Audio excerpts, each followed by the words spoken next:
this book made me want to read my Bible. Like, multiple times.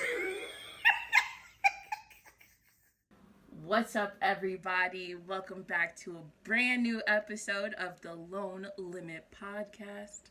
I'm your host, Chelsie. This is your host, Ashlee. Hi. And we are ready to talk about all things books. You know, Yep. First, I need to catch up with you on a couple of things, Jay. With me? Yeah. Okay. I need your help. All So, right. for those of us, or not those of us, those of you who have been watching and listening to the podcast, you'll know that I accidentally told my department head about our podcast. Yep. And I don't sorry. know. It's not funny, all right? I'm trying to be a strong soldier here, all right? But he didn't forget about it, as I assumed he would, and has even managed to do a follow-up with me to see how things are going. See, like, on one hand, that's amazing. I love that he's like, oh, you have a thing, I want to support it. On the other hand, Right. This is not always safe for work. I don't know why, but in the moment I panicked and said we only had one episode out, knowing we were already at episode 5. Ooh. And so he was like, send me the link. And I just kept thinking, there's no episode that it's not that I'm not proud of our show. Let me make this very clear. It is the fact of, like, I don't want to have to look this man in the eye after he watched me talk about root tooting around Julian on Elegance the D. You know what I mean? Even you're saying this, I'm trying to think, like, what episode could we send him like that? I'm like, nope, not that one. Nope, not that one.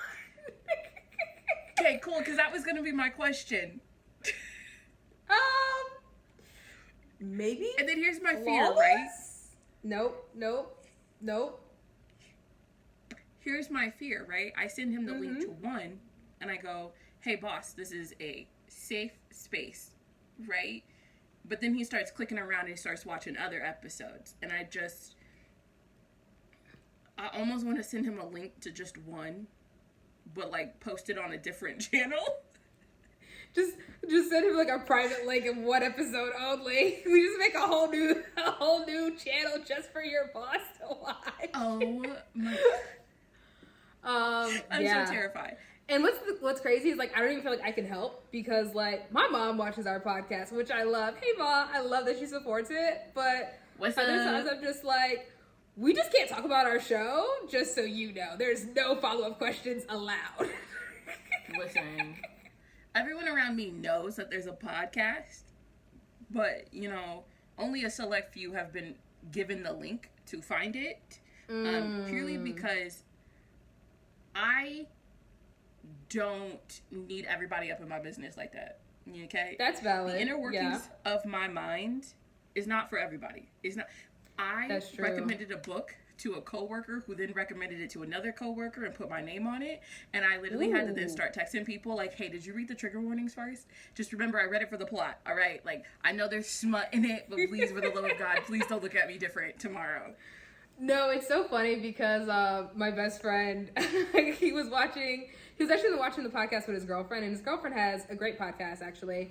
And so he was kind of just, like, watching it with her, and he was like, oh my God, Jay, like, this is actually really good. You know what you're doing, all the things. And I was just like, first of all, how did you get the link? That was the first question. Yep. And then I was like, oh, thank you. I was like, did you keep watching? He was like, nah, because it's not really my thing. I said, that's fine. I know you're supporting me in your heart. That's all that's needed. Yeah. Listen, sometimes it is just the energy you put out into the universe that I need. And other times I need you to actually watch it, all right? Like, did I share this link with my father? No. Yeah. That's great. I will say this, though. All jokes aside, I really do love that, like, our peoples are supporting the podcast. It's really, really great. And we really, really appreciate it. Like, I know we're joking around, but we really, really do appreciate it, so. Yes. Big ups to all of those who are supporting us in this adventure, because Lord knows we taking it one day at a time. I mean... I will say this, though. I feel like you've checked in with me. I'm going to check in with you. How are you doing? Like, how are you liking the podcast experience? Am I a good co-host? That feels me-centered. Are you enjoying co-hosting with me? That feels me-centered. Let me just reword it, but it's still the same question.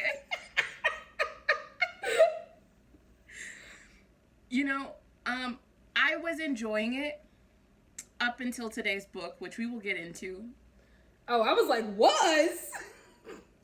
Well, here's the thing, guys. I've made it very clear that I have put parental controls on our book reading relationship. And I appreciate with this podcast, right. But with this podcast, sometimes we have to test those limits. And today's book 100% tested it. Absolutely. And y'all, when I say it tested the limits of the parental controls, I mean, I was reading the book and everything was hunky-dory, and then my brain just started shouting at me, everything's fine for you, but you have to send Jay a text warning her of what's coming. Yeah. And then, on top of that, someone had nightmares after reading the book. I actually didn't have nightmares this go-round. I actually didn't have nightmares. I had, awake, make sure nothing was moving. It was kind of like that thing. So I, actually didn't have nightmares, which was great. Because Twisted Love I did, which was crazy because I'd already read it before, but still. So this one I did not have nightmares for. But I will say this. Y'all, she frontin'. She was up at 1:30 last night, wide awake, all right? I texted her because I actually had a nightmare, and she was like, cool, I can't sleep either. It wasn't because of nightmares, though. Okay, so, like always, I feel, I started the book before you, but I got busy, and it, sat there. So you jumped in after I started, but you had, made progress, whereas I was kind of like, oh, the first chapter is great. I'm gonna love this book, you know? And you immediately texted me and was like, just so you know, this is gonna come up here, no spoilers, but just know that you're aware of it. And I was just like, oh, that's fantastic, thank you. I needed that heads up. And then you did it a couple other times, and I was just, and then I kind of got a little scared. But then I was like, you know what? She's giving you a heads up. Be brave. And I so appreciate the parental controls that you have on our friendship, because I needed those heads ups. I literally was like, yo, chapter 2, chapter 4, chapter You're like 3, 2, 3, 4, 7, 15. I wrote them all down. I had notes while I was reading, and I would literally check the chapter reference while I was reading. And I was like, something feels tingly. And I was like, let me check. And I was like, yep, it's coming.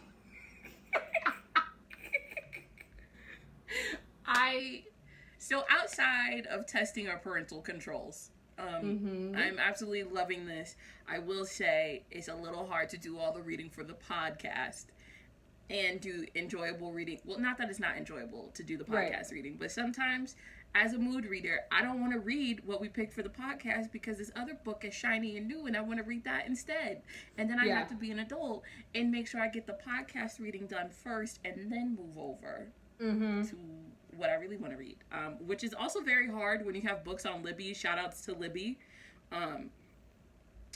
Y'all need to work on that 21-day rental period.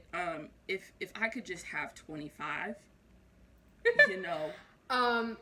First and foremost, shout out to libraries, library systems, digital libraries. We love them all here at the Low Limit Podcast.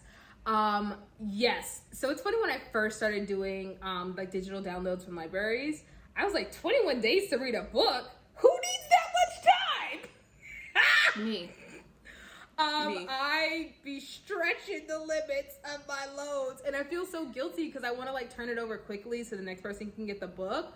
But reading as an adult is hard. We be busy. So yeah, very much love the access to digital libraries. They are amazing. Apps like Libby and other ones are fantastic. But yeah, 21 days. When I first joined in, I was like, oh, that's so much time to read a book.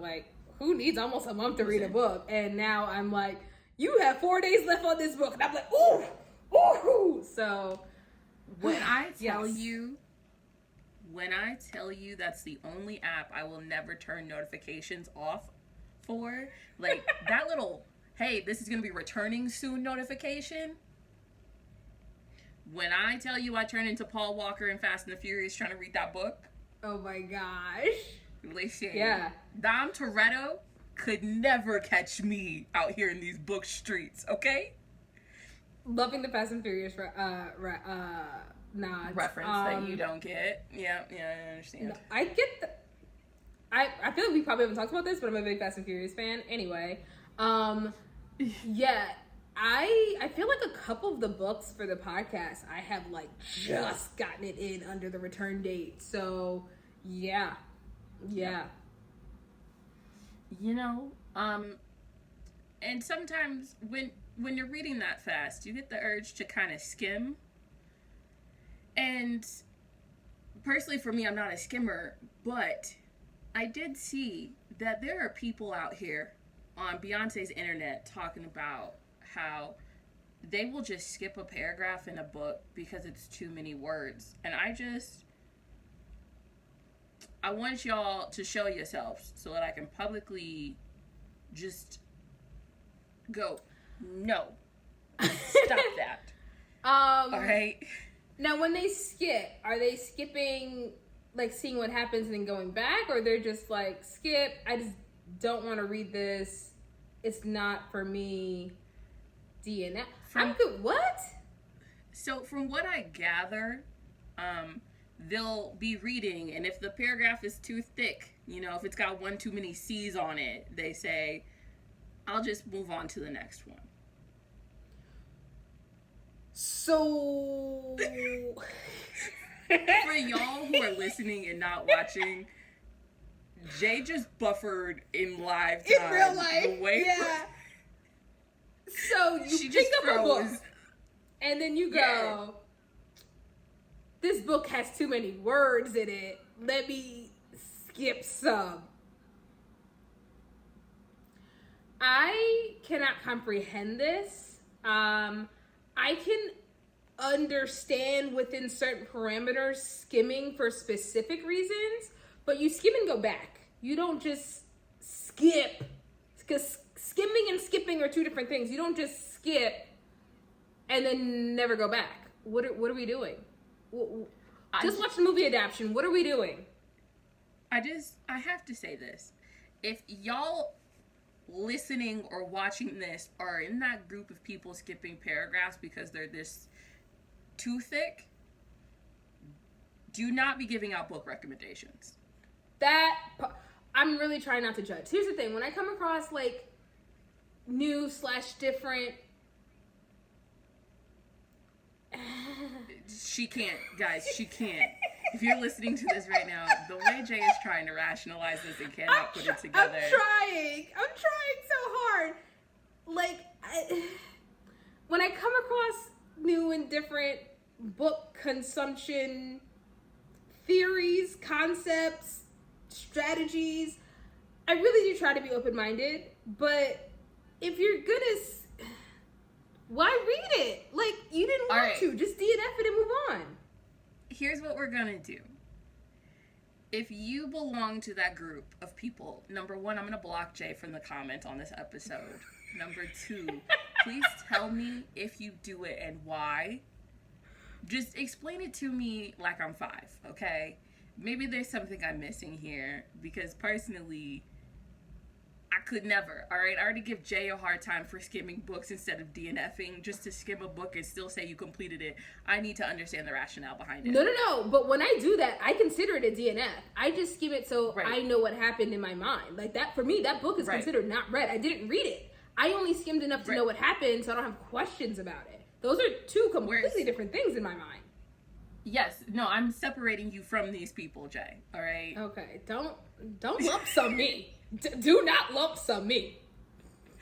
So, yeah, I need answers. I don't know if I want to know those answers. Tell Chelsie. I'm good. But in the meantime, I do need answers on something else, and I'm hoping, Jay, that you could help me out with this one. Sure. Let me turn my brain back on. What's up?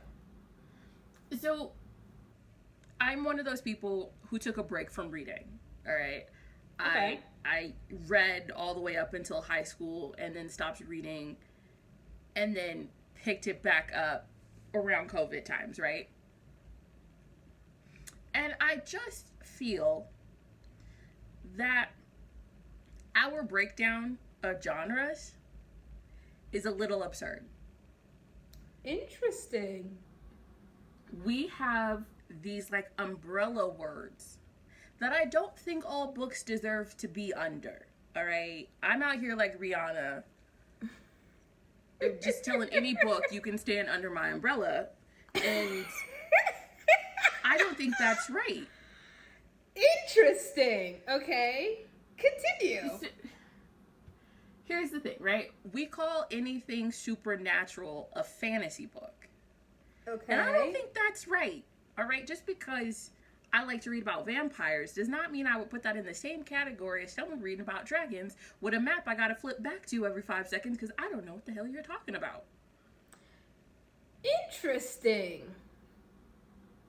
Like, I'm currently keeping a running tab of all the physical books I've read so that I can keep track of my library. And I went to go categorize them so that when I get my new shelves, hint to my family who's watching, when I get my shelves, I can like have them all organized. And I was sitting there going, I don't think I would put Interview with a Vampire in the same category as ACOTAR, but technically both of them are fantasy by today's standards. Interesting.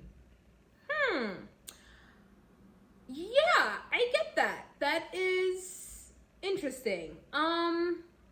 What would you... Okay. In this particular case, we are talking about how all-consuming the fantasy genre is. But there's others Do too, you yeah. think... But No, there are others, but in this particular, instance, do you think that having subgenres within that would be helpful, or do you want them to be completely separated? This is that, this is that. I almost feel like they do have separate genres, but because of how bookstores are set up, you can't just put everything in its own separate category, and now that's just translated over into like us at home sort of situation. Because I will say this. Yeah. I would appreciate fantasy being broken down into significant subcategories. Because for me, vampires are separate from dragons.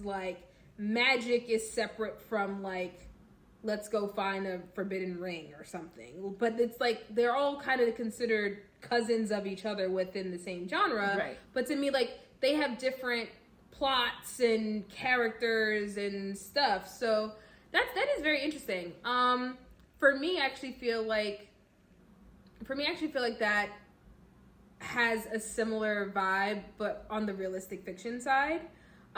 When they came up with new adult as its own subgenre, I was the happiest person because that wasn't a thing for the longest time. That's a subgenre? Yeah, it wasn't a thing for the longest time, and I was actually speaking to a few authors, and it's still not considered a legitimate genre for publishers. Nah. But it's I remember for me, when I went from YA to fiction, just adult fiction, it was so frustrating because it went from you can either read middle school, high school, or 30-something divorced moms. There was no in between. But now the romance genre has a lot of college age, just graduated kind of vibes. There's a lot more quote unquote new adult, where you basically have from the ages of 20 to 30 essentially, or 35. And it's all of those growing in the real world kind of vibes versus I'm divorcing my husband, I need to start anew. Nothing wrong with that. We literally did a book about that. But literally that's what the jump was. It was YA or that. So I definitely think that having more specific genres can definitely help readers, audiences, honestly, I think publishers. I definitely support having more distinction between them. I do wonder though, because for me, I do wonder if it will ever have its own umbrella, as you say, or will it just be like its own, like underneath its own sub genre? Yeah. That's honestly, I think it needs to be its own umbrella, because like today's book I would put in the same category as Legends and Lattes, but I wouldn't necessarily put that all in the same. Well, no, Game of Thrones would also go into fantasy, but then I'm trying to think of what else I've read that, like, would you put Twilight in the same? No. Interesting. I wouldn't. Okay. Like, so for me, I would, but we know this is not my little area. Wheelhouse. So yeah. So I don't, like, for me, that's all the same thing. But I definitely understand if that is your lane, you do like, I think it's called romantasy. Like if you do like that, like I would definitely understand you wanting to be like, no, I'm a werewolves girl. No, I'm a vampire girl. No, I'm a dragon girl. Like, or person. I don't mean to be only, but I'm thinking of my perspective.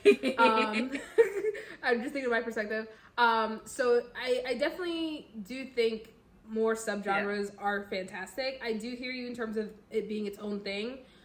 I think I just don't know enough about it to kind of contribute to like it having its own, because for me, I'm just like, all that is stuff I can't see. It's not, it's just like, I gotta use my mind in new imaginative ways, you know what I mean? But it's like, I definitely understand. Like, I think reading and approaching a vampire novel versus reading and approaching a magic-based novel are two completely different reading experiences.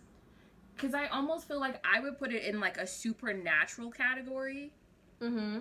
Like, and separate that out from fantasy. You know what I mean? You know what? I'm actually being a hypocrite because I just kind of like related it to things I ain't really into. And I just thought about like superheroes. If you put superhero in the fantasy section, I'd be like, what are you doing? To me, that's very separate. So, no, I definitely get it. I don't even, I was like, I don't even know how I would categorize it, but like fantasy feels so wrong for like the Flash and Batman. And, you know, and so. Now I want to read a superhero fantasy. Let me do some research. We might do one for the pod, y'all. We do have some graphic novels in the works. Well, not like we're writing them, but they're on the list of things for season 2. You don't know what I do in my spare time. I'm not writing a graphic novel. Definitely not. Girl, I know what you do in your spare time. We are always together. Don't play me. But since we're on this whole topic of separating things out, I am curious, what books would you recommend is the word I wanted, that would fall under the supernatural category? Not the fantasy genre, but the supernatural category. I don't have like a plethora of options to choose from. I wonder why. But I actually came across this book. I do not remember where I was. I was traveling somewhere, I think like a road trip with friends, and we stopped at like a Dollar Tree to get snacks, whatever. And, I was like, hey, I just want this. I found the thing I wanted, whatever. So I go to the book section. Sometimes you find gems, guys. I promise you. Sometimes you find gems. And boy, did I ever.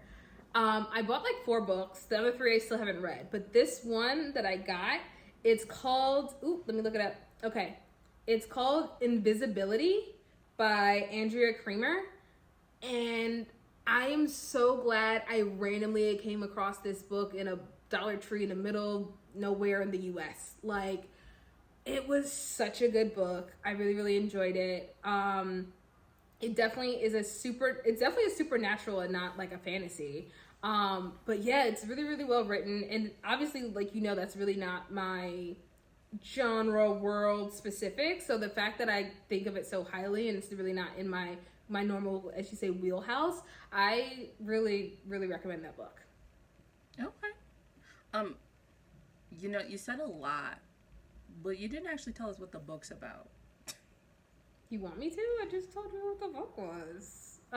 Okay. I mean, you could give us like a quick one-liner, it's about a girl, a boy, a them, a they, a gay, whatever. It is about a person.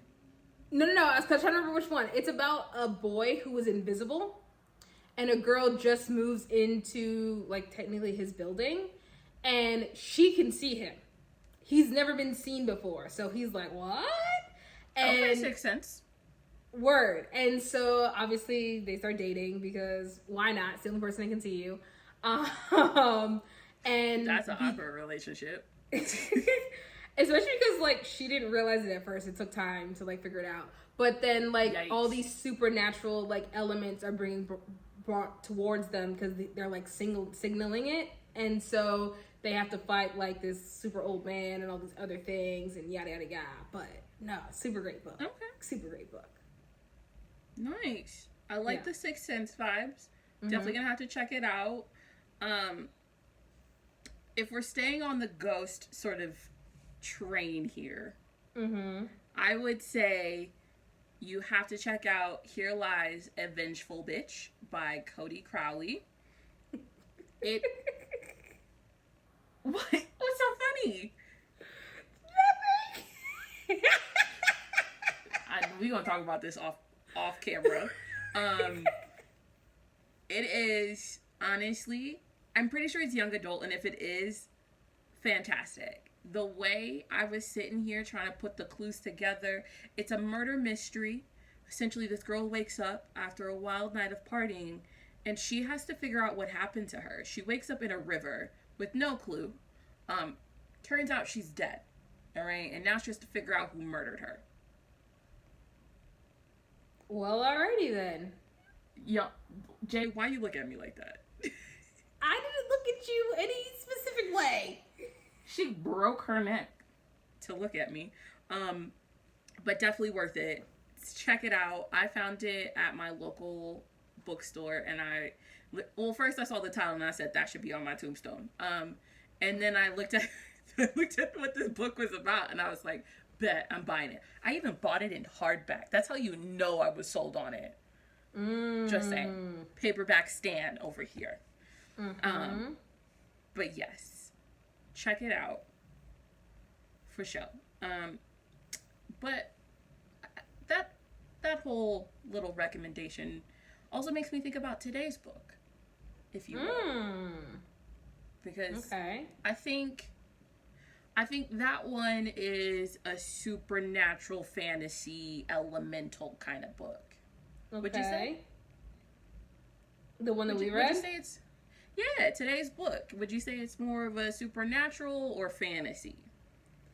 I'm nervous to categorize it because I don't want to get it wrong. Who's going to tell you you're wrong? It's our show. Literally you. Listen, guys, I feel like I need to put a disclaimer on today's episode. Chelsie read this book while she was sick. So Chelsie does not remember all of it. So I couldn't tell Jay if she right, wrong, left, down, up, right. We gonna see what happens. Oh gosh. I remember it vividly. I'm probably gonna have to take extra effort to try to forget some things. Can we jump in? I'm actually excited about this one. Oh. Yeah, okay. I'm excited about this one. Okay.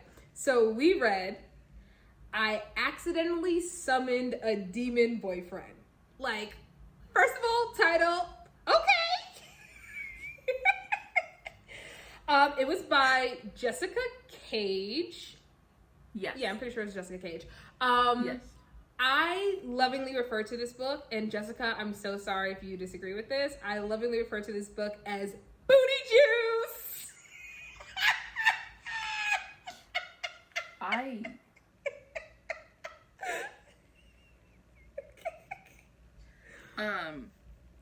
No comment. Listen, first off, that is the title of the first chapter in this book, and I did appreciate it.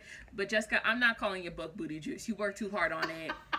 I'm not gonna disrespect you like that.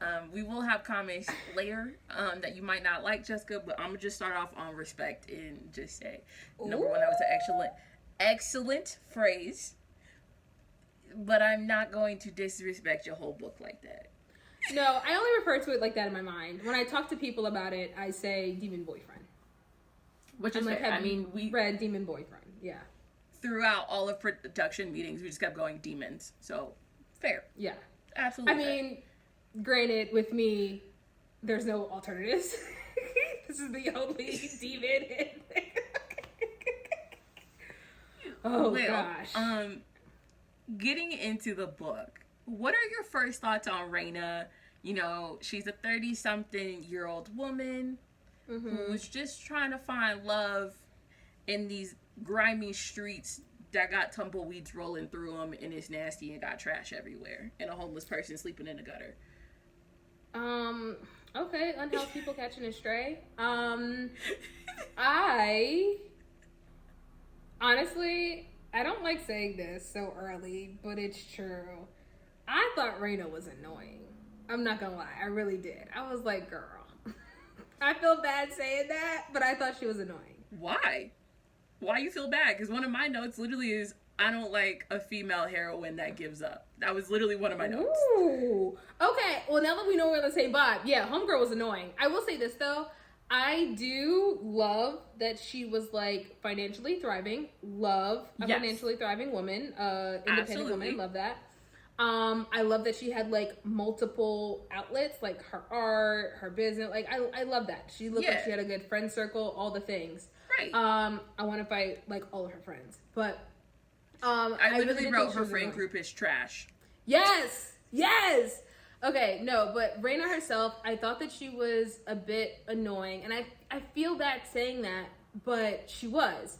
And it's just like, it was almost like everything she did that was annoying was just like, just a tad over the top for me never to pull it back. Like, she remained annoying the whole book. It was all relevant. Like, I'm not mad at it, but she was annoying the whole book. It was the whole book. It was almost like, how do I phrase this without being disrespectful? Ooh. You know that one friend that just stays dramatic? And you just, like, every time they call you, you know they're on 10? Mm-hmm. That's Raina for me. Like, I literally, like, she's the person who I would have to speak to occasionally because she's so your draining. energy is just too high. Yeah. And not in a good energy vibe type of way for me. That is the perfect way to sum her up. And again, like, I feel bad speaking about, yes, fictional, but like a black woman like this, but it was like, girl, you're too much. And I do not make a habit of telling women, fictional or real, that they are too much, especially a black woman. But girl, you was too much. I mean, like, for me personally, it's not the craziest thing in the world to say that she's too much or like try to avoid that, because at the end of the day, like, you're not going to be best friends with every person who walks this earth. And she just is one of those people, like, you know, when you read a book and the female main character, you're like, I wish I was friends with her I wish I was her. Raina wasn't in that category for me. And I think that's why she was so annoying to me. But, like, my friend group is very low-key, very chill. The very opposite of who Raina is as a person. So that's why I just was like, you're not my vibe. It's very interesting that you say that because, obviously, I'm a black woman. Well, that is obvious, but yeah, okay. Obviously, I'm a black woman. I don't know, you're a little light. No, I'm kidding. I'm kidding. I kind of still have my Puerto Rico tan, just a little bit. Okay, I read every body thing, category, ethnicity, whatever, but I usually really appreciate when I read a book and any of the main characters or even the sub characters that have like a prevalent part of the book are black or Hispanic or something that I can like directly relate to, right? So having the female main character be a financially thriving, like not just, like thriving black woman with her own stuff, her own house, set up how she wanted, customized, whatever. I so wanted to be like, yes, girl. But then, like, literally, like, chapter 2, I was like, see. And I think you described it perfectly, where she just has, like, a draining energy, where it's just like, I'm rooting for you, but I have to root for you from afar because I can't with you. Speaking of... How did you feel about, speaking of, what, speaking No, of no, no. what? What were you going to say? I feel like we were going to say the same thing. What were you going to say? I was going to ask how you felt about her getting drunk one night and deciding to reenact what she had read in a book and try and summon her a man. Are we at that phase in life? Are the streets that grimy? They definitely are. As a single woman, they absolutely are. Before we get to like her summoning a demon, I want to talk about her friends really quickly, just for a second. I don't love her friends. Like you've already said, her friends are trash. Her best friend, specifically Carrie, It doesn't. Ooh, I want to put an asterisk on this. Let me put an asterisk on this because Jessica does this thing where she mentions all these friends, but then they disappear. It's like we know she has a friend group, but we never actually meet anyone besides Carrie. So I don't know if it's that they're actually trash or if that Jessica just forgot that she had introduced us to characters that never actually show up. actually, I think it very much solidifies their status of trash. Because for me, this is how I took her friend group. All of her friends, they've been friends for a good while. They were all single. They were all single girls on the town. Everybody got coupled up, and now that everybody's coupled up, I don't want to say they just like ditched her, but it kind of is like to the point where you guys, we have dinner plans, we have drink plans, and no one showed up. And like, not even like with a heads up, something's going on. Like, I was like, y'all, I have friends that are married. And literally, I'd be like, hey, you can bring your man because he's cool too. And she's like, he's at home, it's a girls' night. Like, you show up for your girls. Yeah. I don't care what your relationship status is. And the fact that it was like a consistent thing, this was an ongoing thing. So I think the fact that we didn't meet any of her other friends was literally solidifying the fact that once they got booed up, they were like deuces. And listen, I have some friends that are like that too. And it's just one of those things where it's just like, okay. I'm just like, okay. All right. Here's my thing. I wish you well. You know, I'm okay with everyone canceling on me. That sounds like I have more time to stay in my bed and read. Not mad at that. All my friends know if you gonna cancel on me, I'm not gonna be upset. Except when, and her friends are guilty of this, I'm already dressed and at the venue and then you cancel on me? Yeah, that's something different. Oh, we got problems then. You know, if you want to call me before I've put on a full face of makeup and say, listen, the pipe game is too good. I'm staying home. Okay? I can live with that. But don't have me sitting at a bar getting harassed by, you know, Mr. Don Juan in the green suit who's a perv and done like 6 laps. All right? I'm not cool with that. That was when I just said, you know what? Yeah. Yeah. Thank you for the friends that I have, because if I have Raina's friends, I'm throwing hands. Someone's got to come bail me out of jail. We're not doing this. And I will say this, so I know we're going to jump, but like for me, Carrie, I literally did not like Carrie for 67% of the book. Like, and she was like the best friend. She's the one that we actually did meet, the one that we spent the most time with. Yeah. The whole front half plus some of the book, I did not like her. She redeemed herself I don't know if I a like little her now. bit, but not a ton. And even to that, I'm just like, girl. And so now I'm kind of looking at it. This is my first read of Jessica's, right? So I don't know how this author writes other sub-characters, friendship, support characters, because I'm just kind of looking at it like I was on the journey, the story, yes, but I don't like your friends. You know what I mean? And so it's just there's some authors you come across, and it's like you said, like the main character, you're like, I want to be friends with them. Their friends, you're like, oh, yo, I want to hang out, girls' night, let's do it. You know what I mean? I did not get that energy in any way, shape, or form in this book. I'm going to save my thoughts on Carrie, purely because we need to establish some stuff before I really break down how I feel about Carrie. Okay, all right. So, you know, going back to the beginning of how we even got in the mess that we got in. Mm-hmm. Raina got stood up by her friend group, and she goes home and she can't stop thinking about this book that she read recently, where the girl decided to summon her soulmate. She did a little spell out in the moonlight.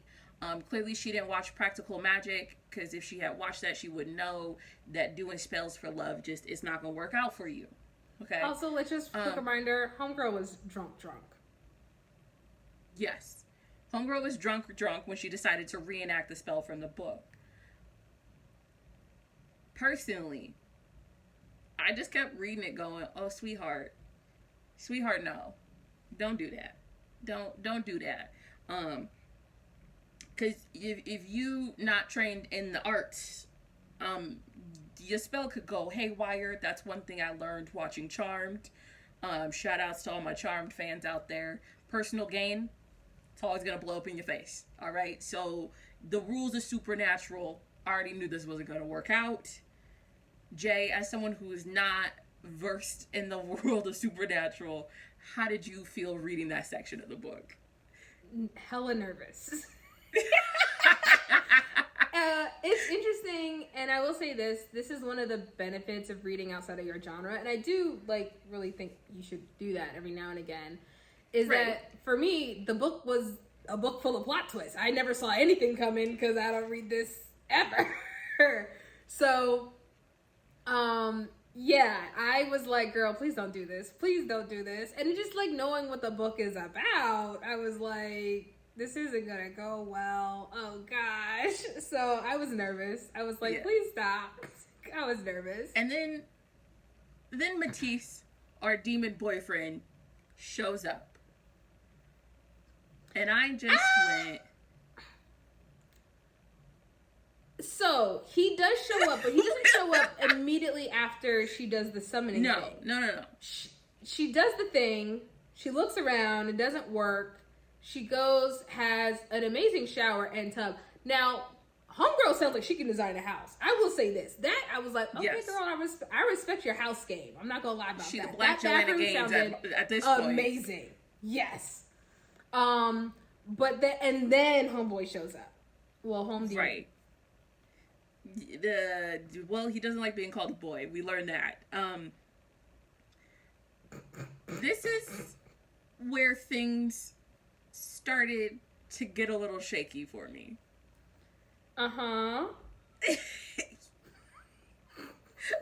As someone who has read books about aliens that are a little more human-like, that fall in love with humans, you know, I was trying to picture what Matisse looks like. Okay. And I just feel like no matter how drunk I am, if a man-looking demon shows up in my house, I'm calling the priest, the pastor, the deacon. I'm calling the Pope. All right, I'm calling the rabbi. Because I need an exorcism, all right? Something's wrong. Something is wrong. And instead of being freaked out, she goes, I must be dreaming. You just got out the shower. How are you dreaming? What do you mean? And then you jump on him and you start having sex. What? Okay, I'm just going to read what I have on my notes verbatim. You ready? Oh, God. Quote, do you have another horn? Quote, oh my devil? And then, I don't know what drugs they have in hell, but you need to ease up off of them. Yeah, there was a lot going on. A lot going on. Okay, I think now's a good time to say, this book made me want to read my Bible.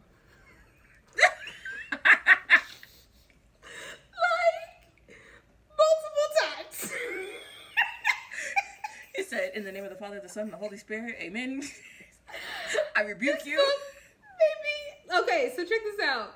This book also made me realize I don't have a physical Bible in my apartment. I was like, ooh, Lord, I need to fix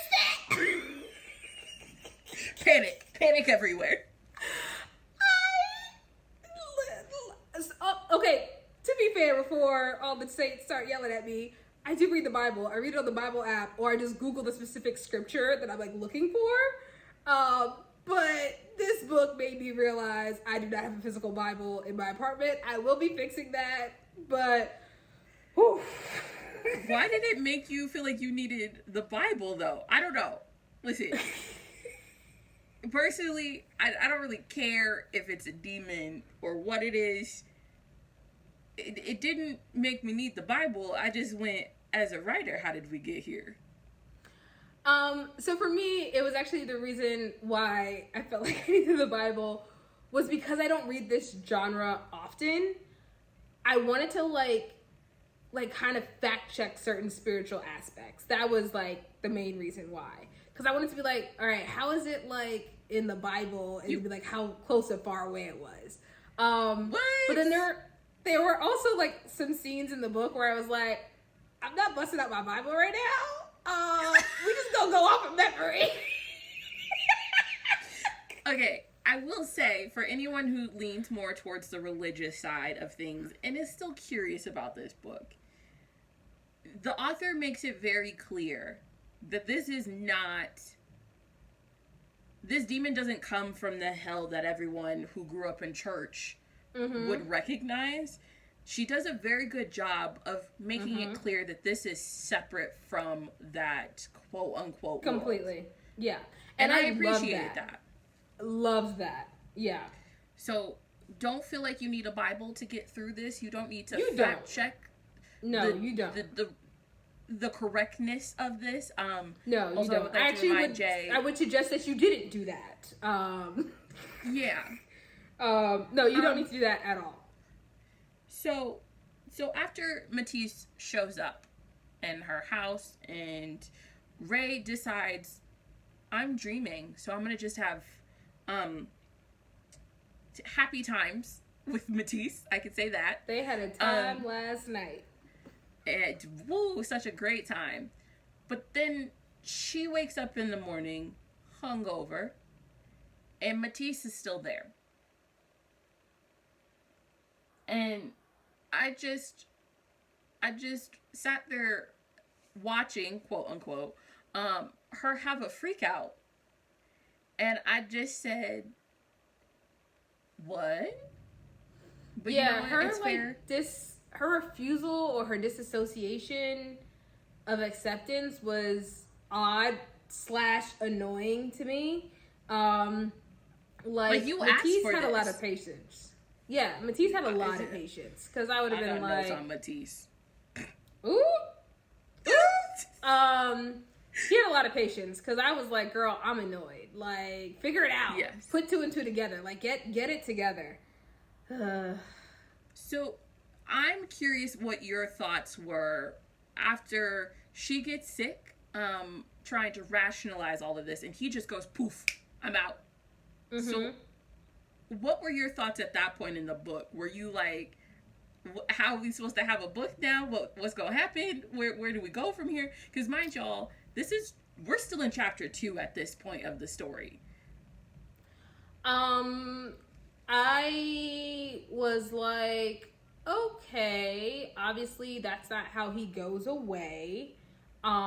He's gonna come back, but my actual first thought was, is this like a rotating demon situation? Like, I was like, is it gonna be the same demon that comes back? Is it gonna be a different demon? Like, that was my first kind of thought with it. Because she did a spell. I mean, we don't know what the spell details are. And I was just like, oh, okay, so this demon came tonight. And I was like, do they only come with full moons? Like, those are kind of like my first initial thoughts. You know, I don't know if it's because I'm so used to watching Supernatural-esque shows that my brain just automatically assumed he would be back and not someone else. That is a good question of, like, is she about to have a rotating door of visitors? Like, what's happening? From there, correct me if I'm wrong, does she go to Carrie at this point and tell her what's going on? Yeah, she goes to Carrie, and Carrie is extremely dismissive, and is basically like, oh, like, call your therapist. Like, you're having a time, go call your therapist. And then I felt like it was rude. It was rude. Here's my thing. Even if you think, like, oh, she needs therapy, and of course, we end up finding later on why Carrie kind of responded like that, but it was the way she did it.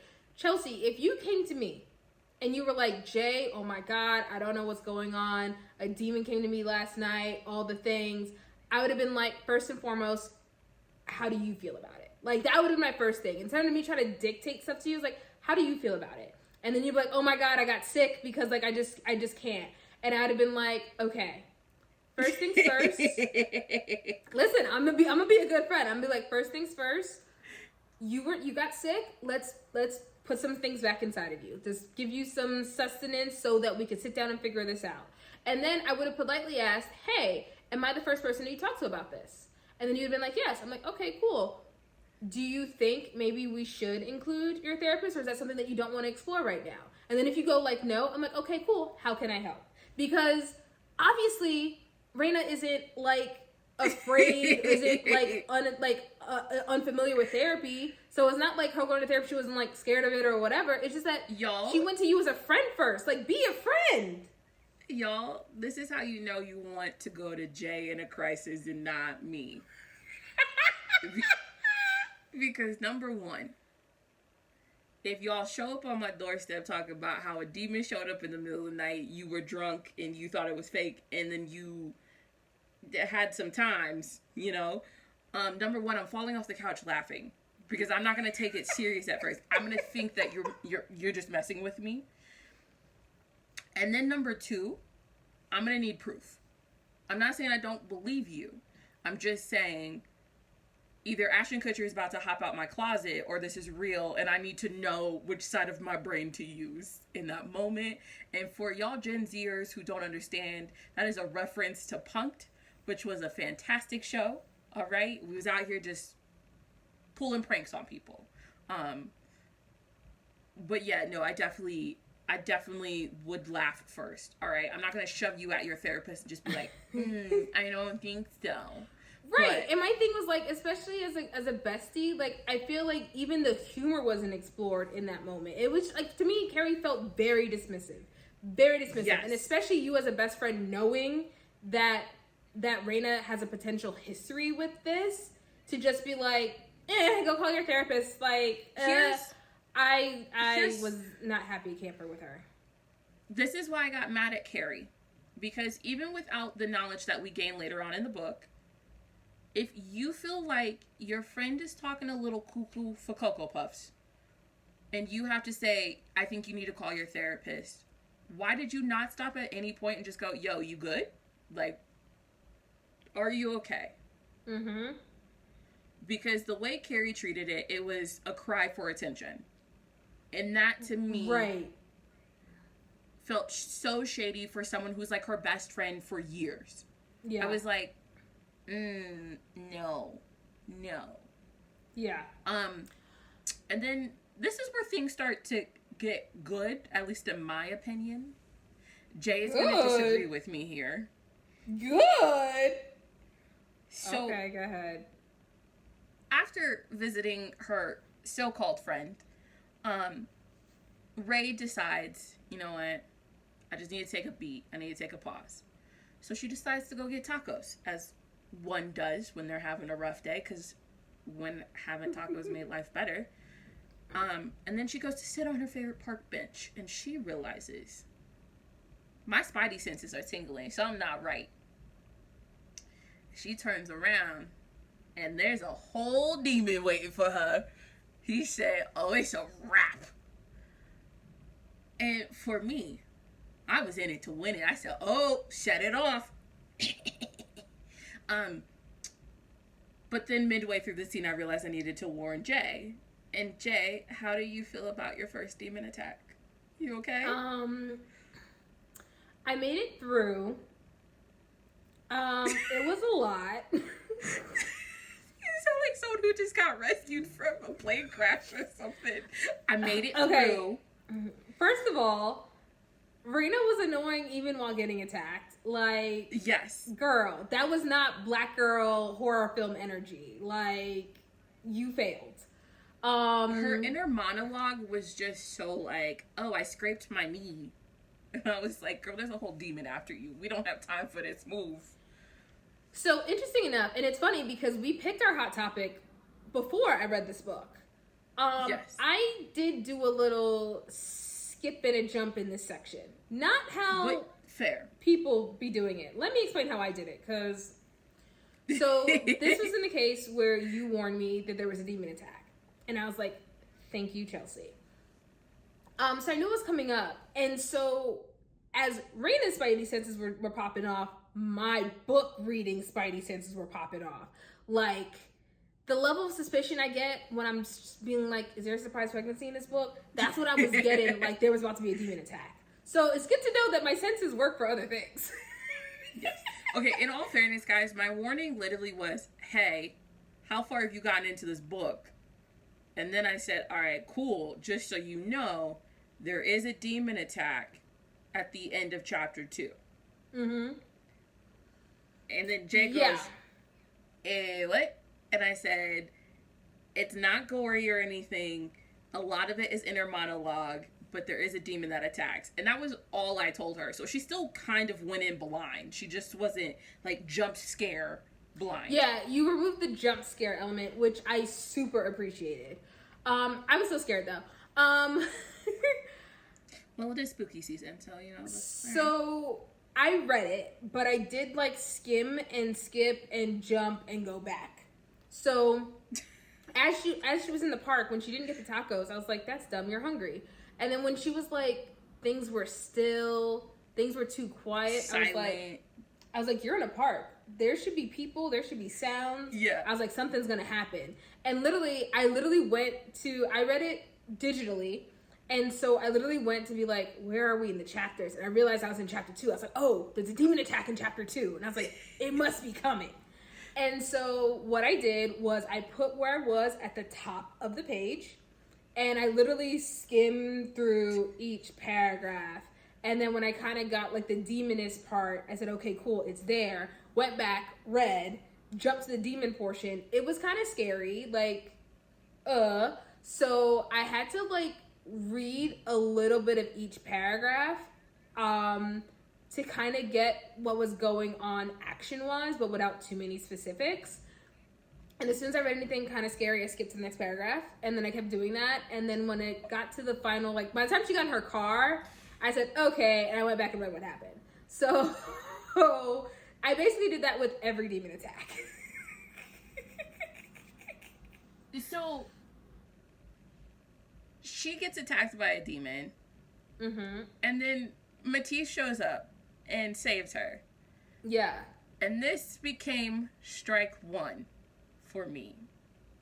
Ooh. Because Matisse makes it her fault that she got attacked. And I said, sir?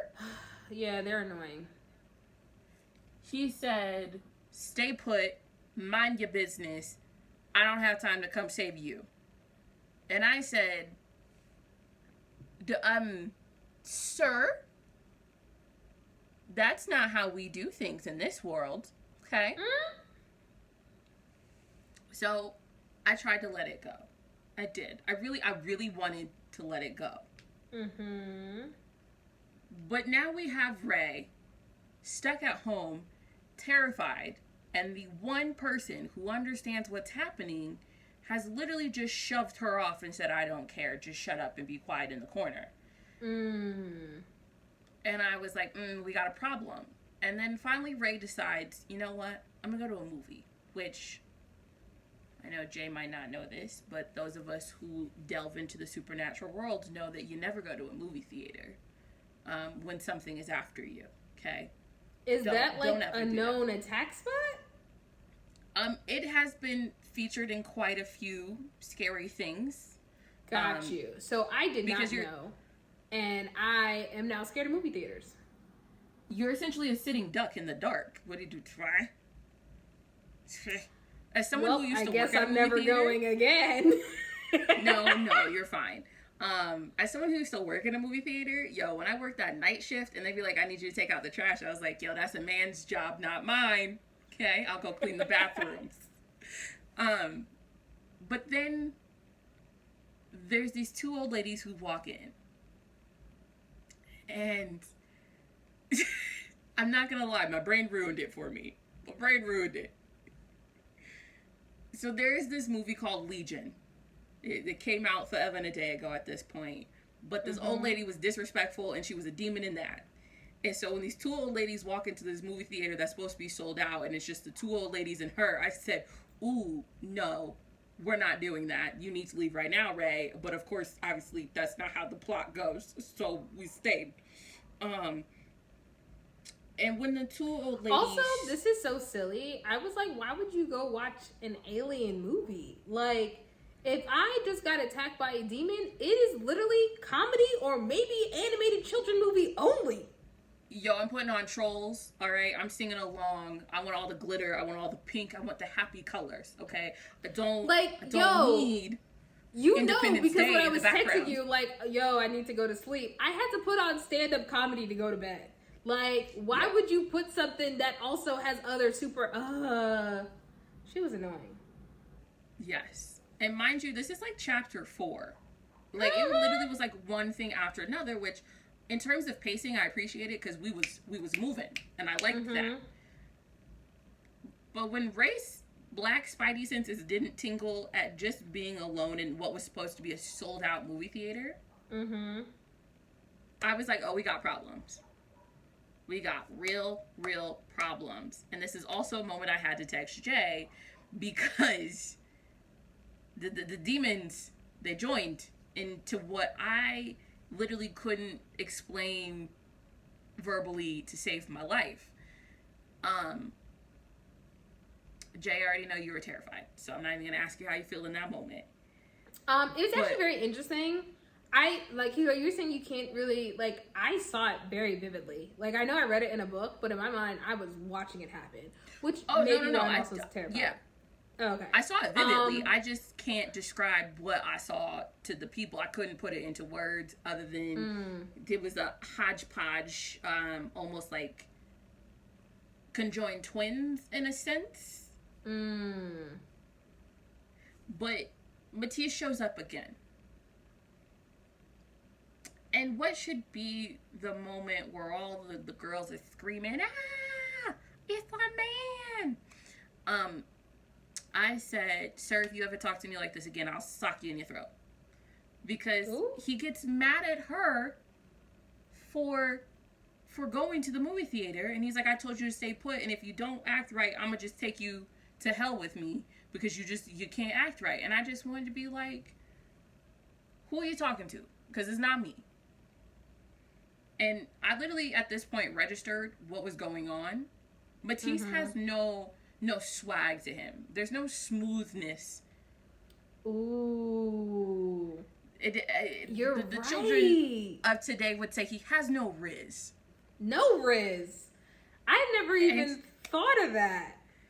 Because the thing is like, you know, I love me an alpha hole, as they are called. And he was saying those lines, but his delivery made me go, do you want the left hand or the right hand? Because either way, I'm smacking you. It's your choice. They were both annoying to me. Yeah, they were both annoying to me. I just... That's your comment, just no comment? I think they deserved each other. You know, and we'll get into that. We will get into that. I'm pulling up my notes really quickly just to make sure I didn't miss anything.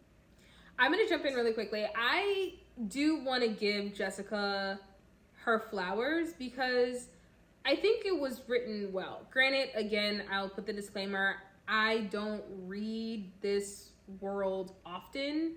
So to me, everything was a plot twist. So I don't know how predictable it was or whatever the case may be. But like, I thought there were so many quotes. Like, I have so many bookmarks and so many quotes because they were like great one-liners. Like, some of the banter, like, to me, their banter in general was annoying, but some of the lines in the banter were like, okay. Like, I have so many ones that are written down. Like, I think Raina has a statement where she says, whoever is writing my story has a funny sense of humor. And I just thought that was like such a cute little spot. Like, for someone who's so creative and she can kind of like think abstractly of her kind of being like, ha ha ha, my life is not my own. Someone's writing the script for this and they are hilarious because this is all kind of crazy. So they're definitely, like, from a reading perspective, I went through it. Like, it was it was a great reading experience for me because I thought it was written well. It's just more so what was written is just not my cup of tea. Yeah. Let's fast forward to when he finally decides, I'm taking you down to what he calls Bane, which I thought was interesting. And she goes into, like, essentially witness protection for demons. What did you think about her time down under? So another note, I feel like, no joke, I feel like this and maybe Legends of Lattes is like the most notes I've had to write for a book. I'm not gonna explore why. Anyway, so this is the note that I put. That is a Beauty and Beast moment because a curated personal book collection with the same organization as you have in home is spectacular. So I thought that, like we say, like Matisse didn't really have any riz, but I thought that he was very meticulous in terms of how in tune he was to Reina. Now, of course, we find out later on he's cheating. Well, no, not cheating. Whoa. Did we read the same book? No. Wait, no. Not cheating like that. I mean, in terms of, like, he had a head start. Yeah. Definitely a whole different type of cheating. I said, what plot did you have? As much as I feel like he wasn't, like you were saying, like he wasn't an alpha hole in terms of like saying the right things, like he should be like demon bad boy, like he wasn't exuding that, at least to me, but I thought it was really sweet, question mark, how he like there were some cute moments, cooked for her, made sure he had food for her, listened to her, like he did the little things. He kind of did like the mundane things, not the big things, in my opinion, which should not be dismissed. No, but it was the way he spoke in those moments that made it hard for me. Like, he sounded like he was annoyed by her presence at all times. Yeah. And I was like, okay. Yeah, like that kind of like banter, I don't feel like it was executed well. I don't know if that's like... Yeah. Like, and that's the thing where I'm just like, I like the way that like a lot of the quotes that were written I was rocking with, but like you're saying, it's almost like the delivery and like the combination and the like and the execution of it was a little bit off. Like their banter to me was not cute back and forth banter. Their banter to me was highly annoying, and I was like, why are y'all doing this? It almost gave I want to be an enemies to lovers trope. But I can't execute it properly. Because for me, this was just like forced proximity all the way. Now, once we get down to Bane, there is a glaring plot hole. And I'm curious if you picked it up. Well, tell me what it is. I'll let you know if I picked it up. So, when they're discussing how to fix this situation because their souls are now intertwined. Yeah. He mentions that she's not the first one to do this. And that it's actually an ongoing situation. And he says, in fact, my friend has been called to Earth 7 times.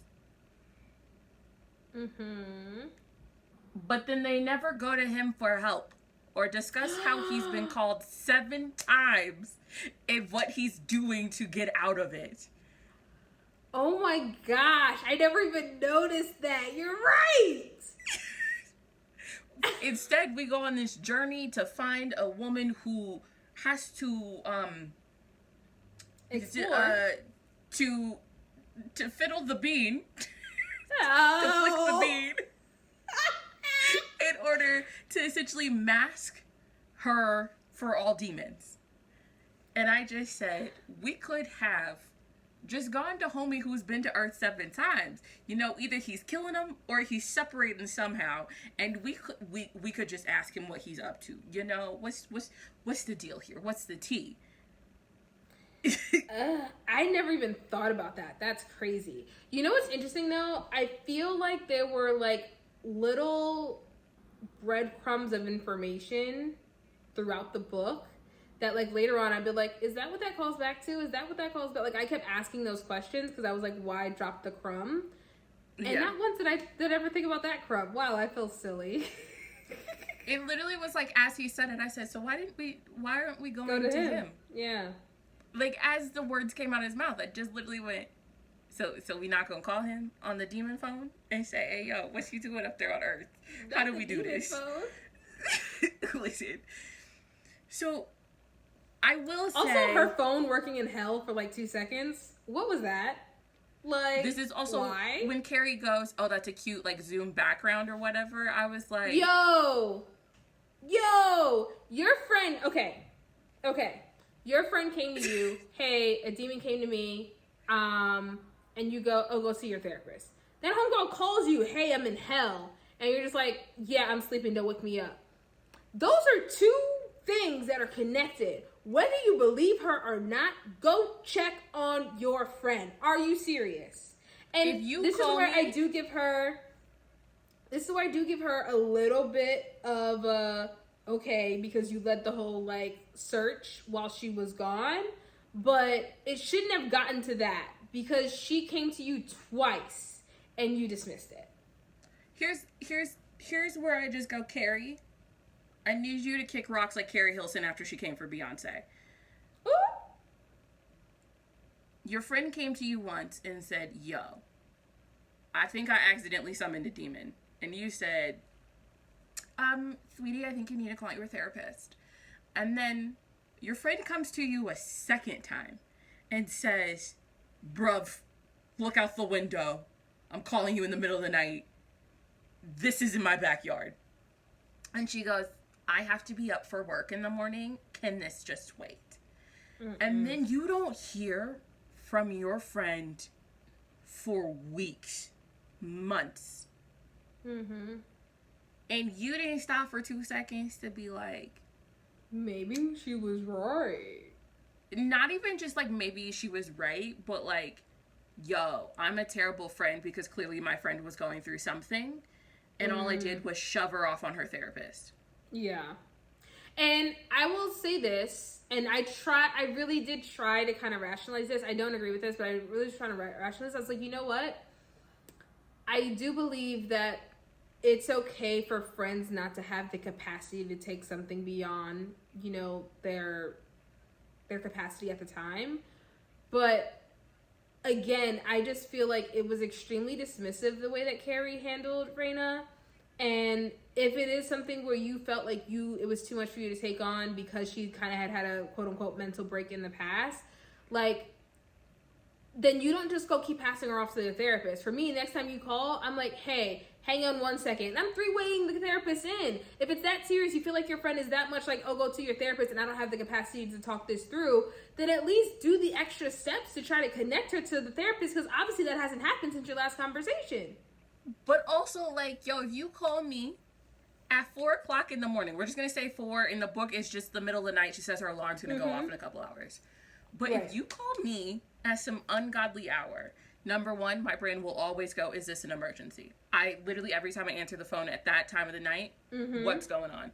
Yeah. But if my friend calls and I believe she's having a mental breakdown, first off, I'm going on Find My Friends, okay? I need to figure out where your dot is on that map. Second of all, sweetie, where are you? What's around you? I'm coming to get you. Yeah. None of that happened. Yeah. If my friend's having a mental breakdown, I will sit with her through the worst of it and we will get help. I'm not going to tell you I have work in a couple of hours. I'll talk to you then. Yeah. It was dismissive. And that's why for me as a friend, I was like, I can't rock with Carrie. I can't rock with Carrie. Right. I can't rock with Carrie. No. I really liked the way that Jessica wrote the Bane. And so... Wrote the what? The Bane. Oh, the Bane. I thought you said the bait, and I literally was like, what was the bait? What? No, the Bane. And so this is where I appreciated that it was different from like hell as we know it kind of thing, and Matisse like mentions that a couple of times, because it was one of those things where it was like in a fictional book, things that we have to deal with in real life was not an issue there. Like, perfect example, kind of random, but like when Raina needs to throw something out, she's like, I'm not gonna litter because the last thing I want to do is go to like hell jail for littering, right?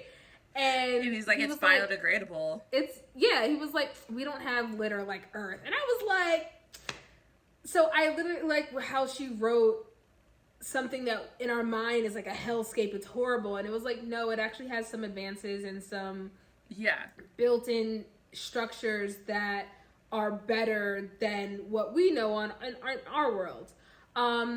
It was interesting because I feel like if I wasn't like a Marvel girl or superhero girl, all the different Earths probably wouldn't have made as much sense to me. But it was very interesting to kind of like see and feel all the different universes, atmospheres, and stuff that happened. With them. So for instance, like Matisse, like, I love the fact that he cooked.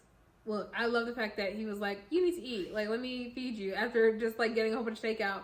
So I love when he fed her food and he was like, it's human compatible. And she was like, if I get sick down here. So there was like little things that I appreciated in terms of like, not necessarily the viewpoint, but just like an insight into kind of like his situation.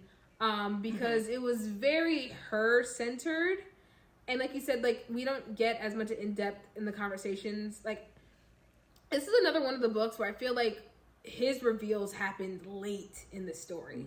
Yes. So absolutely. I really wish that we had known more about him earlier on, especially some of the thoughts and theories that I feel like would have helped Raina just mentally. Like not even in their day-to-day to use the information, but just to kind of help her sort her thoughts. Yeah, I'll say that the whole creation of Bane and like the other planets and universes and places that Jessica created, favorite part of the whole book. You know, I felt like that was so thought out in a sense. And I really appreciated that. I think it was the characters that threw me. It felt like, well, I think Carrie was a great character in the sense of how she was, and she was a friend who just like was too much in her own honeymoon phase to really like take a step back and pay attention to her friend. I thought that was a great character. My issues were really with Matisse and his side of the book. Because we spend a lot of this book knowing that Matisse has left some sort of underworld, like, questionable job that he had, and his boss is trying to get him back. And this is like a big fear of the book, but then it turns out the boss is chill, and it's really the boss's daughter who's a psychopath. First of all, when we found out, like, oh, you can't leave your job and the boss's daughter, I was like, is that the devil's daughter? That was my first thought. that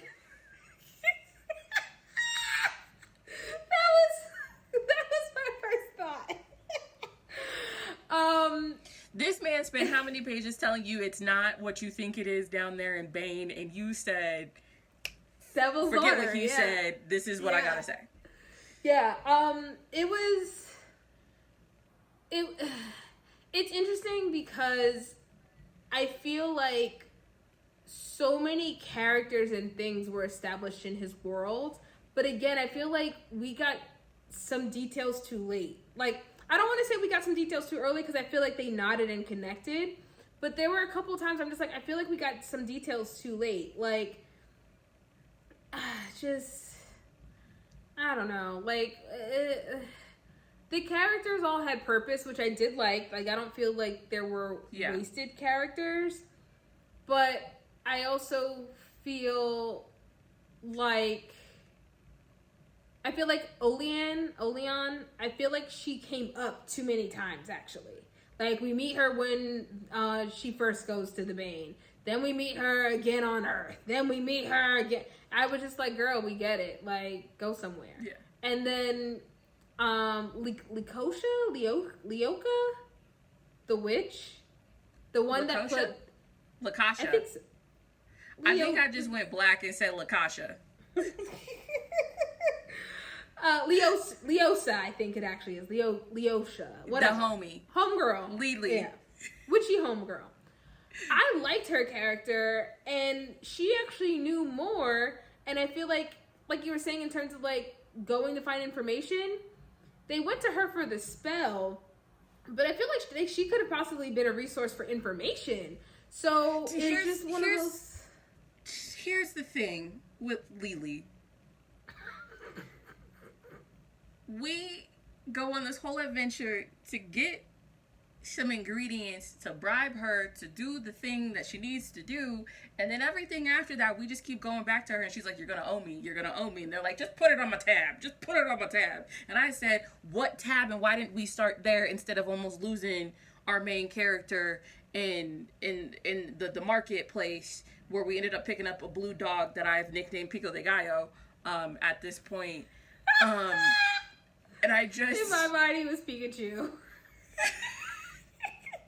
Just a blue Pikachu. It was a blue Pikachu. But I just went... I don't understand how we got here, but she is so interesting that I was like... I would read a book about her and her story. Because she's hiding from something. No, she was dope. I actually really liked her. And I wanted more of her. My thing is, even like you were saying in terms of, oh, you're going to owe me, like, barter and trade. At the end... she paid in full with a kiss on the cheek. Girl, you took more than that for, like, an herb. Like, what?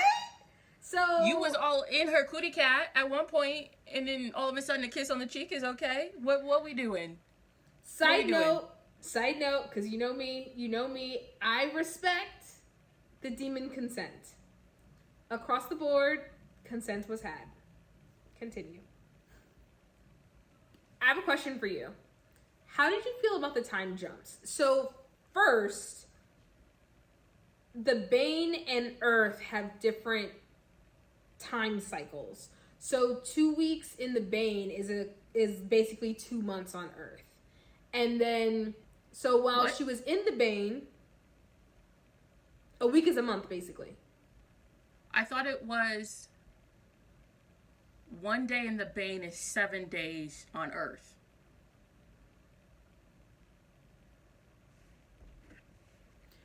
I wrote down 2 weeks in hell is 2 months on Earth. There's a time difference, but she gets pulled down to the Bane, and then as she comes back up, she was gone for 2 months. And then immediately after her being gone for 2 months, there's a time jump in the book to 4 months later. So basically, we are now 6 months after the book started. And I was kind of just like, interesting. It's also like the only significant time jump. But I kind of feel like where it was like in an odd place. At this point, this is... It didn't feel like time jumps to me is the problem. It's like we keep saying there are time jumps.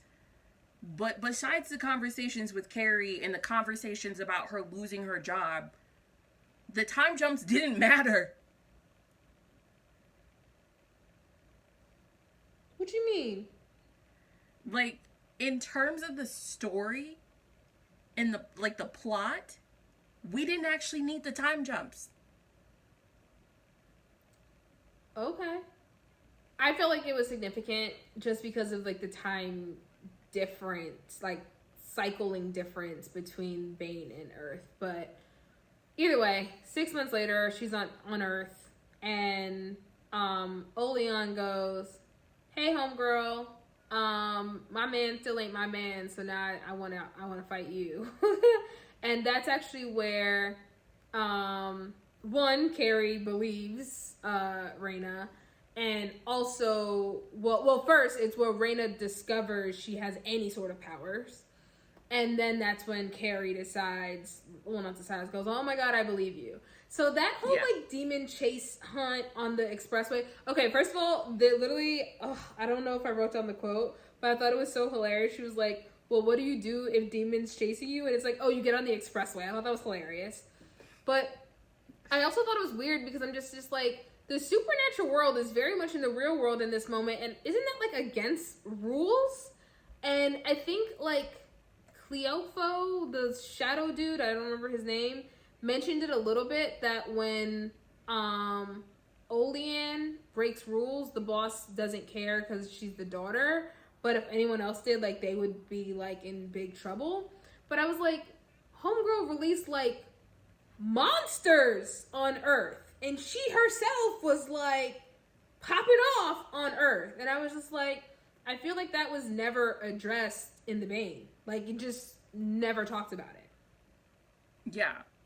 Number one, just real quick, I want to clarify that the time difference is a week in the Bane is nearly 2 months on Earth.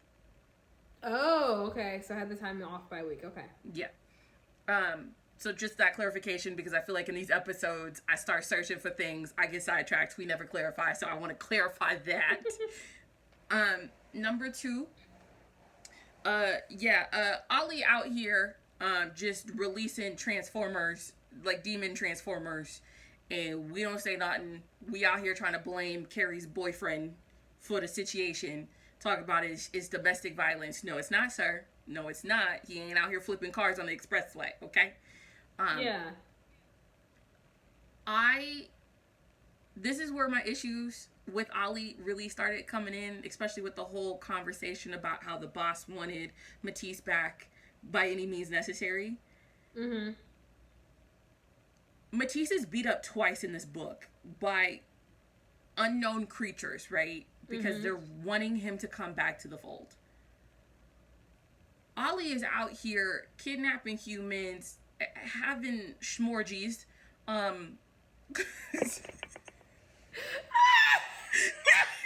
the way Jay just had to ponder what I meant. But she's having these Diddy parties, and do whatever she feels like. And then her dad shows up, the boss man. Yeah. And he's like, yo, you destroyed my house. And Matisse is like, yo, your daughter kidnapped my soulmate. And he goes, rules are rules. And then just takes his daughter away, tells her to grow another arm. And we don't address anything. And I just said, what is the point of building rules for the world if we just throw them out the window? Yeah, and this is also where I'm just like, I feel like we had characters that had relevance, and then they just were like disappeared. So I forget the old lady's name, but the old lady that is the one that told Matisse about Raina initially, like when they go together, and then they end up getting like demon married or whatever. Yeah. And she goes, oh, come and visit me. And he goes, oh yeah, I will. And then he just like does like Power Ranger training with Raina and all these other things, get kidnapped, get saved, like whatever. And we like never mention her again. Even though we have the relevance of her world being in Raina's mind, like even while she was a human on Earth. Well, that was kind of explained. So he was visiting her when he was still working for the boss. But once he stopped working for the boss, he wasn't visiting her anymore because he couldn't go in there. Okay, and then yeah, she's right. still locked down in there doing her time. Mm-hmm. And she says, I'll still be here. Right, but she specifically tells him to visit her after that. And he doesn't in the book. He makes the promise, but we all know he's not going back. That was one of those things where I was like, oh, sweetheart, you just lying to the old lady and she know you lying. It was like giving her something to hold on to pass the time. That's horrible, but okay. Also, I just say it was a good answer. Just because, like, I'm curious, I really want to know what deals she made to, like, have to do the time. And I'm like, and I'm kind of wondering if it was, like, to restore her planet, maybe. But, because, you see Sweet Old Lady, you're like, Sweet Old Lady, what did you want? But anyway.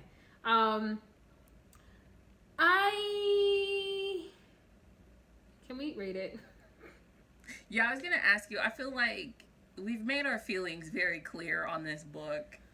I don't want to continue to harp on the author or this book just because it wasn't my cup of tea. So I am curious because, guys, I don't know if you're ready for this, but Jay is ready to rate the book, all right? There's no stalling this time. I actually, not only am I ready to rate it, I actually have it written down. And I literally have my reason for reading it written down, too. Do you want me to go first? Okay. Absolutely. Okay, so for me, it's 3.5. The reason why is because it was good writing, it was a good story, but I can't give it a 4 because I'm scared. I can't give it a 4 because I'm scared, so I won't be rereading this. But it was an experience. But I can't give it like a 3 because I thought it was good. It's just I'm not the audience, and I don't think that should super be held against the book. But I was scared, so I can't be any higher than that. I do want to give a special shout out though to Jessica because she included a reference to my all-time favorite movie, all time, The Matrix, the I Know Kung Fu, that whole bit, everything, absolutely everything. That's fair. I wanted to give her another quarter star for that alone, but that's not how this works. A quote is not a book. That's not how this works. Yeah. I gave it a 2. Wow. I feel like the Russian judge in like gymnastics or something right now. I honestly, this would have been a DNF if this wasn't for the podcast. Interesting. Explain. I stuck through it because I wanted to give a full formed opinion on the book for us. Okay. But reading this book, there were just too many plot holes and like dropped situations, and it was like nothing made sense. Interesting. Okay. It's so funny because if it wasn't for the podcast, I would have DNF'd it too. The park attack in like chapter 2 would have no thank you. But if you are a romanticy person and you were interested in this, I can't say I don't suggest it. I will give you 3 things from my notes that I wrote down to maybe give you a reason to keep going. Okay. Rotating on command is wild. Never mind, growing on command is wilder. Teleporting while on top is crazy. Jessica has an imagination on her. Take that as you will. So all of those notes are about smut scenes, right, y'all? And my notes for that are spice scenes had me lost, all right? we were switching positions, we were doing things, and I said... It was a lot. What's happening here, y'all? What's happening? It was a lot. But I will ask, y'all, if you have read this book, comment down below. If I'm wrong, tell me I'm wrong. If I am doing one of those things where I remembered it one way, but it really happened a different way, just tell me. All right? I'll own it. All right? I was sick while I read this book, and I was questioning my memory going into this filming. So just tell me down below. Is Chelsie crazy? And I mean about this book, because we already know I'm crazy in general. With that being said, I do want to end this episode on a somewhat positive note, if you will. And I wanted to tell our peoples some cool news we got. Jay, you're looking at me like you don't know where I'm going, so this is fun. I kind of feel like I do, but I'm trying to make sure. We are now affiliated. We have our first affiliation link.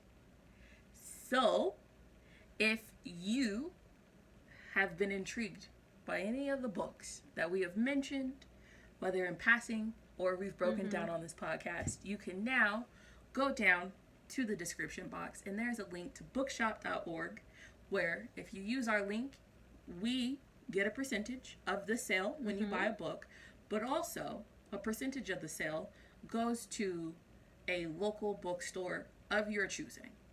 So not only are you helping out a brand new startup podcast, but you're also helping out a business in your neighborhood. So if you're curious, because you haven't read I Accidentally Summoned a Demon, This is your chance to go buy it, support us, support your bookstore, and it's a chance for you to tell me I'm wrong. Who doesn't love a chance to tell someone they're wrong? Yeah, no, we're really, really excited about this. Bookshop.com has been one of my favorite websites for years. So I am excited about this. Yes. And I think that is a positive note to end on. So Yes. my only last words of wisdom would be, don't be an Acacia. Don't be the Olean, Alian, I don't know her name. Don't be a crazy ex-girlfriend, all right? Right. Don't be green with tentacles. If you are green with tentacles, please DM me. I have questions. Go out there. Be a good person. And make sure you tune in next week, where I think I might traumatize Jay again with another spooky season book. Who doesn't want to see this?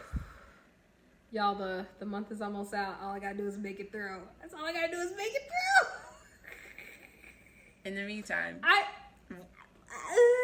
it's an experience. I'm accepting the challenge. All I gotta do is make it through. 2 more weeks. But in the meantime, y'all, have a good time. Have a good day, week, weekend, month. Have it all. We'll see you next time. We'll Peace. miss you. Bye.